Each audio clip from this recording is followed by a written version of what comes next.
मंडळी नमस्कार, मी रायचंद शिंदे आणि आपण आहोत येडगाव धरणावरती। खरं तर मागच्या काही दिवसापूर्वीपासून पावसाला सुरुवात झालेली आहे आणि येडगाव धरण जलाशयामध्ये आता बऱ्यापैकी आपल्याला पाणी मागं दिसतंय। एल निनोचं संकट आपण सांगितलं होतं एक 15 दिवसापूर्वी। आपण ज्यावेळेस बातमी दाखवली होती त्यावेळेस जुन्नरमधल्या सगळ्या धरणांची एकूणच परिस्थिती म्हणजे 4% आसपास पाणी होतं आणि आज हेच पाणी 21% आसपास जाऊन पोहोचलेलं आहे। आणि आपल्याला माहिती आहे का, हा जो 5 धरणांचा प्रकल्प आहे त्यातलं सगळ्यात महत्त्वाचं स्टोरेज डॅम म्हणून जे धरण आहे ते येडगाव धरण आणि त्याच परिसरात आपण आहोत। आणि आता याच धरणामध्ये जवळपास एक 25% आसपास पाणी साठा आहे।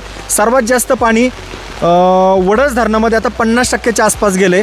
असं असतानाही प्रचंड पाऊस पडतोय आणि ह्या पावसामध्ये सुद्धा जे महत्त्वाचं धरण आहे माळशेज पट्ट्यातलं चिल्लेवाडी धरणामध्ये आता मात्र 20%पेक्षा कमी पाणी साठे आहे, म्हणजे अजूनही मायनसमध्ये आहे।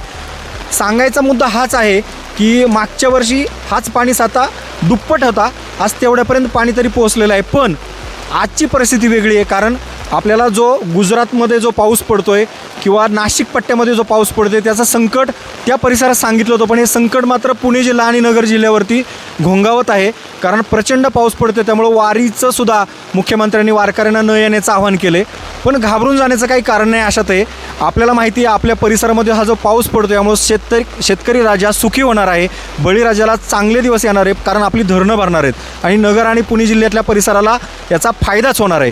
पण आज यातलं सगळ्यात महत्त्वाचं म्हणजे या परिसरात हा पाऊस पडत असताना हे धरण किंवा ह्या धरण साठ्यामध्ये पाण्याची साठा वाढणार आहे आणि कदाचित आज सायंकाळपर्यंत प्रशासनाने सांगितलेल्या माहितीनुसार वडस धरणामधून कदाचित पाणी सोडलं जाणार आहे। कारण वडस धरण आता सर्वात जास्त पाणी वडस धरणामध्ये ते 50%च्या आसपास आहे आणि दिवसभर हाच वेग जर पाण्याचा राहिला तर तुम्ही पाहू शकताय, मला छत्री घेऊन धरणावर आज उभं राहायला लागले, मी अक्षरशः ओला झालो आहे। मागं धरणामध्ये पाहिल्यावर तुम्हाला असं जाणवेल का इथं प्रचंड पाऊस पडतोय। हे सगळं खरं आहे, पण घाबरून जायचं कारण नाही। नदीकाठच्या नागरिकांनी प्रशासनाने सांगितल्यानुसार काळजी घ्यायची आहे